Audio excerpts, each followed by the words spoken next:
बटग्राम में डोली में फंसे अफराद को निकालने के लिए तकरीबन 16 घंटे रेस्क्यू ऑपरेशन जारी रहा। सूरज गरूब होने और मौसम की खराबी के बाइस फिजाई ऑपरेशन रोककर जमीनी ऑपरेशन शुरू किया गया। 7 बजे हम लिफ्ट पे चढ़ गए। SSG कमांडोज और आर्मी की तरफ से उन्होंने रेस्क्यू हेलीकॉप्टर्स वगैरह आए। पाक फौज की जानिब से एक बच्चे को रेस्क्यू कर लिया गया है। हम खबर देते चले कि 11 घंटों के बाद 2 बच्चों को रेस्क्यू कर लिया गया है। यहाँ पर खबर शामिल करेंगे। चेयरलिफ्ट हादसे में फंसे तमाम 8 अफराद को रेस्क्यू कर लिया गया है।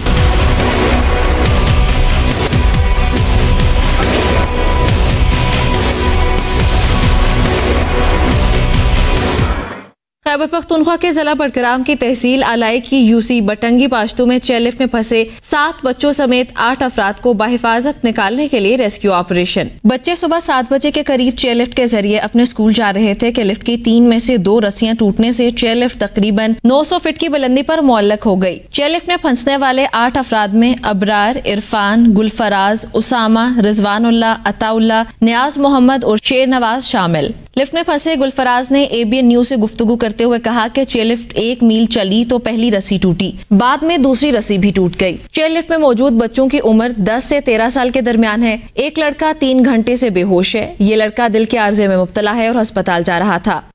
7 बजे हम लिफ्ट के नजदीक पहुंच गए और तकरीबन 7:15 बजे हम लिफ्ट पे चढ़ गए। बस हम तो इतना ज्यादा परेशान थे, लेकिन छोटे बच्चे और उनके हालात तो बहुत तशवीशनाक है। जी हम 8 बंदे इस लिफ्ट में मौजूद है। हम इधर बेबस खड़े हुए और हमारे घंटे इसके दिल का मसला है। निगरान वजीर आजम अनवारुल हक काकड़ ने चेयरलिफ्ट में फंसे अफराद को फौरी तौर पर रेस्क्यू करने की हिदायत जारी की। उन्होंने NDMA, PDMA और तमाम दीगर मुतालिका रेस्क्यू इदारों को तमाम वसाइल ब्रुए कार लाकर 7 तालिब इल्मों समेत 8 अफराद को रेस्क्यू करने की हिदायत जारी की हैं। 8 अफराद को बचाने के लिए रेस्क्यू ऑपरेशन में SSG की sling team, Pakistan army aviation के 4 हेलीकॉप्टर्स ने हिस्सा लिया। पहले मरहले में हेलीकॉप्टर बुलंदी पर रुके और एक SSG कमांडो को रस्सी की मदद से चेयरलिफ्ट के पास पहुंचाया गया, जिसने खुराक और दवाएं चेयरलिफ्ट में पहुंचाई। इलाके में तेज हवा की वजह से ऑपरेशन में काफी मुश्किलात का सामना करना पड़ा। GOC SSG ने रेस्क्यू ऑपरेशन की खुद निगरानी की। रेस्क्यू ऑपरेशन में इंतहाई एहतियात बरती गई।